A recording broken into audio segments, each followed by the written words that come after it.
Investiture of the Gods, Chapter 80. The sources open with this almost chilling certainty.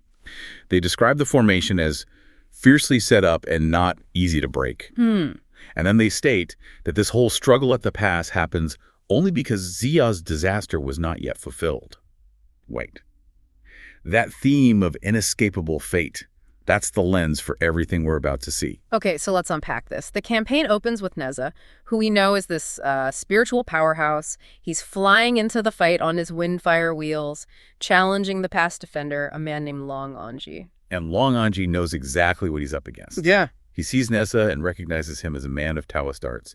So he decides brute force is, well, it's pointless. His strategy is immediate magical offense. He's not messing around. He goes straight for the spiritual jugular with his treasured weapon. And he deploys this thing, the four limbs numbing treasure, the Xiqi Su. It's described as looking like the yin-yang buckle, and it makes this strange ding-dong sound in the air. Now you, the listener, you might assume a weapon called the numbing treasure is physical, but it's much more insidious than that, right? Precisely. Its function isn't to, physically harm or bind the body. It's designed to target the spiritual essence, the cell, the hunpo. In Taoist cosmology, if you can capture or disable the soul, that's it. Instant victory. So Long Anji is incredibly confident. He expects Neza to just drop, completely immobilized and spiritually paralyzed. But the weapon fails. Yeah. Just spectacular. It clatters to the ground, and Long Anji is left completely terrified and confused. So what is the fundamental, the cosmic reason it doesn't work? And this is our first big insight into let's call them the customized rules of this celestial war. The sources are explicit. Long Anji didn't know Neza was a lotus incarnation, a Lian Hua Shan. Neza's body is essentially a spiritual forgery. It's a replacement construct built from lotus stalks after his original death. Because he doesn't have a traditional organic soul or a normal spiritual body, any magic designed to target the hunpo, it literally has nothing to latch onto. It is the ultimate spiritual immunity. You can't disable the system if the system itself is non-standard. So Long Anji, seeing his ultimate magic weapon become, useless, he's just paralyzed by terror. And Neza wastes zero time. He manifests his 3 heads and 8 arms and uses the Cancun circle, the universe ring, to just strike Long Anji's head. Kills him instantly. A very decisive, brutal end to that first challenge. That speed and intensity, it really signals the power of the disciples. But that victory just escalates the stakes. The local commander is panicking. And that's when the true, really formidable threat arrives to replace the fallen officer. And here comes Lu Yu, the air cultivator of Nine Dragon Island. I mean, his description alone is just terrifying. He has 3 eyes, a face the color of indigo dye, red hair, and these huge tusk-like teeth. The Liao Ya, he looks like he walked right out of a nightmare. And his motivation is absolutely critical here. It's not just loyalty to the Shang dynasty. He tells the commander, Zhu Fang, that he harbors an unending feud with Shang, that's Ziya. Lu Yu has co-opted this whole military mission to fulfill a deeply personal vendetta. It's revenge masquerading as divine service. Ziya's disciples immediately recognize him and just swarm him. They're gnashing their teeth in fury. You have Lei Zhenzi, Jinza, Muza, Li Jing, Weihu, Neza. All of them surround him in this chaotic melee. Lu Yu matches their intensity, though. He transforms into his own 3-headed, 6-armed form and immediately uses the array plague seal, the Lai Wan Yin. This weapon is designed to cause instant disease, both physical and spiritual, and it's effective right away. It wounds Lei Zhenzi, forcing the others to break formation just to rescue their comrade. But Ziya has counter magic. He strikes Lu Yu in the back with the god-beating whip, and here's where it gets really interesting.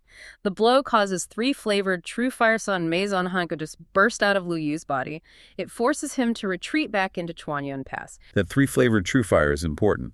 It's one of the highest forms of celestial purificatory fire in Taoist lore. It shows that while Lu Yu's plague magic is powerful against the disciples, Ziya, who holds the whip of divine authority, can still inflict devastating purificatory damage on Lu Yu himself. So Lu Yu is not untouchable. Not yet. The power struggle is clear, but that temporary retreat gives Lu Yu the time he needs to execute his real plan. He waits for his junior brother, Chen Gang, who was delayed finishing a crucial, precious treasure. Once Chen Gang arrives, they get to work setting up the array. We learn they arranged 21 plague umbrellas air, Shi, Ge, Bin, Scan, and Sun in this massive complex formation. It's based on the esoteric principles of the 9 palaces and 8 trigrams. They build a central earthen altar for ritual use. This isn't just a barrier. It's a machine built to disperse spiritual toxins. And when Lu Yu challenges Ziya to recognize it, Ziya he's baffled. He sees it's a unified array without standard characters or patterns. It doesn't follow the normal playbook for magical warfare. He's anxious. He knows it has to be something that can't be attacked in a conventional way. This is where the whole narrative pivots fully back to destiny. Ziya is just racked with anxiety, trying to find a tactical solution when suddenly the context clicks into place. He recalls Agatha, a warning from his master, Yuanxi Tianzun, that stated clearly, "At Boundary Pass meet the immortal slayers. Beneath Chuanyun Pass suffer the plague." Wow. That confirmation must be devastating. He realizes this isn't just a battle, it's an appointment with fate. But if he has this clear divine warning, why is he still so panicked? Doesn't knowing the future give him some kind of advantage? That's an excellent point, and it really speaks to the limits of prophecy in this world. Knowing the name of the disaster, the plague array, it confirms the severity, sure, but it doesn't reveal the counter strategy, and it certainly doesn't make the immediate danger any less lethal. He knows he's standing in the middle of a celestial time bomb, but he doesn't know the diffusal code. Not yet. And while Ziya is grappling with all this cosmic anxiety, Yang Jin provides one of the great historical taunts. He confirms the name of the array to Lu Yu, but just dismissively claims it hasn't been set up fully yet. The sources say Lu Yu was left utterly speechless, like a stone sinking into the ocean. That taunt, as good as it is, does nothing to stop the flow of fate. The confrontation quickly prompts a philosophical intervention. A fellow Taoist practitioner, Li Ping, shows up to advise Lu Yu to back off. Right, and this segment is crucial because it really highlights the choice between destiny and free will. Li Ping argues that King Wu is a ruler destined to rise. The Ying Yun are Xing. He's saying the Shang dynasty is already over, heaven has decided. He urges Lu Yu to remain a casual man beyond the world, a true Taoist who doesn't interfere in these mortal, fated conflicts. But Lu Yu is just blinded by his personal feud. He refuses that path of spiritual freedom, insisting his revenge is actually following heaven and submitting to the people. He's claiming a divine mandate for what is essentially a personal war. Li Ping explicitly warns him against this choice 5 separate times. He even cites Ziya's ability to survive every previous great array, the 10 Absolute, the immortal slaying array, as proof that Ziya is divinely protected. But Lu Yu he ignores it all. So his insistence on making this fated situation personal means the disaster is now inevitable. Ziya is still worried about how to break the array when another immortal, Cloud Dweller Yun Zongzi, arrives, and he delivers the truly shocking news that just instantly negates all military strategy. This is the moment where human agency completely dissolves. Yun Zongzi reveals that the array is in fact unbreakable for now. And the reason is because it marks the fulfillment of Ziya's own 100-day disaster. There is no spell, no weapon, no counter-array. Ziya must simply fall victim to the plague and endure for 3 months before any solution can even be found. Just think about the strategic implications there for a moment. This is the supreme military commander, the man holding the god-beating whip, and he's being told by the heavens, your destiny requires you to be incapacitated, possibly dying, for 100 days. The entire campaign has to halt, not because of an enemy's power, but because of a celestial timetable. Exactly. Yun Zongzi is forced to take command of the army. He accepts the sword and seal and has to reassure King Wu that this isn't a failure of leadership, but a function of heaven's cycles. The Tian Yun Sun Huan. It's an unavoidable scheduled suffering. The lesson here for the disciples is profound. Sometimes the greatest heroes are required to do absolutely nothing. Nothing but wait for their allotted misery to run its course. And Lu Yu, completely unaware that fate has already won this battle for him by giving Ziya a 100-day sick leave, he doubles down on his free will vendetta. He sends a formal war book, a challenge letter. And this letter is Lu Yu's final piece of, spiritual self-justification. It's aggressive propaganda. He accuses West Xiqi of regicide, of relying on evil Chan teachings, of slaughtering cities, and he emphatically claims that heaven has specifically commissioned him to defeat them using this plague array. He concludes by demanding Ziya either surrender or face immediate death. He's completely unaware that Ziya is already on his destined path to 100 days of illness. It's a powerful, chilling final gauntlet thrown down against an adversary who has just been commanded by the heavens to stand down. Jiang Ziya, heading into this crucible, he knows it's bad. Oh, yeah. And his master, Yun Zongzi, he makes sure Ziya is prepped. Not just vaguely prepped, but down to the last detail. It's not just one magic charm, is it? It's like Layers. Exactly. 3 talismans, one on the chest, one on his back, and one hidden right inside his crown. Plus, he's carrying this special pill.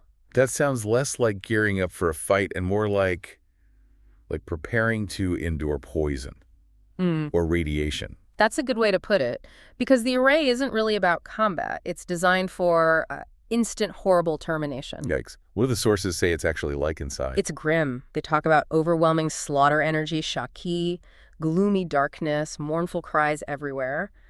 Then there are these winds. One type supposedly dissolves your bones. Dissolves bones, seriously. Xiqi, yeah. And another cold air that just penetrates right to your heart, to Sinhan, plus flying sand, rolling clouds, swirling pestilence everywhere. It's pure chaos designed to kill. And the guy running it, Lu Yu, he doesn't wait around. No, 0 time wasted. He lures Ziya in and immediately uses his big weapon, the One Xian, the Plague Umbrella. What does that do? It covers the whole area in this, suffocating red gauze and black fog. Anyone normal would just be gone, instantly. Lu Yu actually shouts out that Ziya's dead. He claims victory right then. But he's wrong. Because of the prep work. Exactly. This is where Yun Zongzi's defenses kick in. Ziya's holding the Kunlun Apricot Yellow Banner, the Zhenhuang Qi. It's this legendary defensive artifact. So the banner counters the umbrella. Perfectly. The sources say it doesn't just block the plague effects, it constantly releases these 1,000 golden flowers that shield him. So Ziya's basically trapped, can't move, can't fight back, but he's inside this bubble of golden light. A golden flower bunker. Okay, so he's safe, but stuck. What about the army outside? King Wu hears Ziya's dead. Morale must have just tanked. Oh, absolutely. Total despair. But this is where Yun Zongzi steps up again strategically. He gives them the bigger picture, the heavenly context. What does he tell them? He confirms Ziya isn't dead, but he is facing a 100-day disaster, being Rizizai. And crucially, he reminds them this happened before. So there's precedent. King Wu already endured a 100-day trial in the Red Sand Array. Reframes it from he's dead to he's undergoing a predestined trial. Precisely. It shifts the narrative. The lesson becomes about faith and destiny. Yun Zongzi says, a person with good fortune cannot be harmed by 1,000 schemes. It gives them hope, but demands patience. 100 days, though. That's over 3 months. Asking an entire army to just sit tight while their commander is stuck in a death zone, that requires immense discipline. Immense, absolute faith, strategic resilience. They can't just charge in. That would be suicide. They have to hold the line, keep morale up somehow, and only engage in these measured skirmishes. Tactical pokes, basically. Not trying to win, just disrupt. Exactly. Keep the enemy off balance, which, leads us right into those skirmishes while Ziya is doing his golden flower meditation. Right. The Zhu heroes get involved. Neza, Yang Jian, Li Jing, the big guns. The heavy hitters, yeah. They challenge Lu Yu and his second-in-command, Chen Gang. It's not about breaking the array itself, not yet. It's about wounding the masters. Creating instability. That's the goal. Force them to pull back, regroup, maybe make a mistake. And the sources give us specifics, right? Neza does his thing. Oh, yeah. Neza goes full 3 heads, 8 arms, uses the universe ring, Qian Kun Quan, and whacks Chen Gang right on the shoulder. A solid hit. Ouch.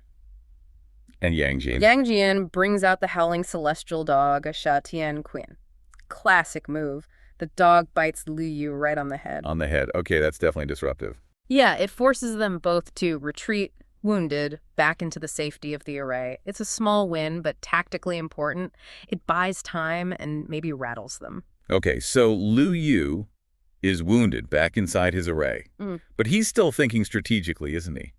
About those captured Zhu generals. He is, which is interesting because he claims to be this pure Taoist, not interested in worldly rewards, but he knows the value of prisoners of war. Huang Feihu and 3 others, right? High-value targets. Very high value. So Lu Yu tells his ally, Xu Fang, look, get these guys out of here. Take them to charge the capital immediately. And he tells Yu Fang not to claim credit for him. Right. He says, don't mention my name. I don't want the merit. But then he stresses getting these prisoners secured is the most critical matter. He understands asset management, even if he's supposedly above it all. He wants to lock in that game before anything else happens? Exactly. He's trying to salvage something from that skirmish, secure those assets while he's stuck recuperating inside his own array. So they put the 4 generals in a cage cart, led by this Fang Yi Zhen, heading for Tong Pass. It's a desperate move. And it creates the perfect opportunity, a moving target away from the main battlefield. Ideal for an interception. Which sets the stage for Well, for divine intervention, right? Absolutely. Back on the celestial plane, True Lord King Su Dare's engine decides, okay, time's up. The 100 days are nearly done. Those generals need saving, and this plague ray needs breaking. So he calls in his specialists. He summons his disciple, Yang Ren. Yang Ren. Okay, you have to pause here. Because his backstory is one of the wildest things in the source. This isn't just some standard hero arriving. No, definitely not. Yang Ren was originally a government official, a grand counselor. A civil servant. And he gave the tyrant King Zu some honest, direct advice. And King Zu, being King Zu, reacted badly. He had Yang Ren's eyes gouged out, just brutally blinded him. Horrific.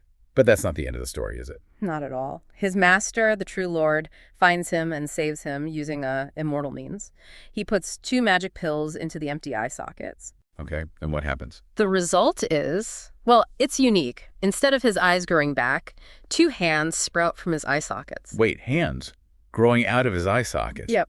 And his actual eyes, they now grow out of the palms of those new hands. So he has hands sticking out of his face with eyes blinking on the palms. That is, wow. Talk about psychological warfare. It's incredibly effective. The sources specifically mention that enemy soldiers are just terrified by the mere sight of him. It's an instant shock and awe effect. Morale plummets before he even does anything. I can imagine. But he's not just there to look scary, right? He gets equipped for the mission. Right. He's given a specific arsenal. 3 key items. First, the flying lightning spear, Fai Dian Qiang. Standard hero weapon, okay. Then he gets transport, the cloud radiance beast, Yunxi Shou. Apparently, this creature used to hang out at the Grand Peach Festival, so it's got pedigree. A celestial ride. Yay. Nice. And the third item. This feels important. It's the crucial one. The 5 Fire Divine Flame Fan, Wamshen Yan Shan. Think about it. You're up against an array based on plague, decay, cold. You need the opposite. Fire, Yeah. cleansing, destructive fire. Exactly. Elemental chaos to counter organized pestilence. It's the perfect tool for this specific job. And does he get to use it quickly? Oh, immediately. He intercepts that prism convoy carrying the generals. Fan Yuzhen, the guard captain, attacks him. Big mistake. Huge. Yang Ren doesn't even bother with a long fight. He just whips out the divine flame fan. And what happens? Give us the description. The sources say the fan creates fierce flames soaring 10,000 feet high and 1,000 golden snakes made of fire. Just overwhelming elemental power. And Fang Yi's in? Him, his horse, the whole escort, just instantly vaporized, blown away in a whirlwind of fire. Yeah. Total annihilation, no contest. Okay, surgical strike complete. General's freed. But then Yang Ren does something interesting. He doesn't just send them back to camp. No, and this is really clever strategy. He tells them explicitly, don't go back to the zoo camp yet. Find civilian houses near the pass, hide there, and wait. Why? Why the delay? Why hide them? Because if they return, they're safe, but they're just 4 more soldiers. By hiding them near the pass, he's positioning an internal strike force. They become a secret weapon inside the enemy's territory. Waiting for a signal to attack from within once the main assault begins. Exactly. They're told to wait for a cannon shot. Once the array is broken from the outside, they launch a coordinated attack from the inside. It turns a rescue into a brilliant tactical setup. That's really sophisticated planning. Divine level strategy. It shows how layered this whole operation is. So with the generals hidden and waiting, Yang Ren finally heads to the zoo camp. And how's his reception? He's welcomed by Yun Zongzi, who notes his timing is perfect. Only 3 days left on Ziya's 100-day clock. Everything is converging just as prophesied, just as planned. The endurance phase is over. Now it's time for the offensive. Right. Time to break the array. So Yang Ren, riding his Cloud Radiance beast, goes right out and challenges Lu Yu. And Lu Yu comes out. Does he know what he's facing? He comes out, and now he's in his own powered-up form, 3 heads, 6 arms. But the sources say he's visually shocked, maybe even stunned, by Yang Ren's appearance. Those hands with eyes, it throws him off. The psychological edge again. Does the fight last long? Nope. It's almost anticlimactic in a way. They clash for less than 3 rounds. Lu Yu realizes he's outmatched, especially against that fan, probably. So he retreats back into the plague array. He does. And Yang Ren, armed with a 5 Fire Divine Flame Fan, pursues him right in. This is it. The final confrontation is about to happen inside the array itself.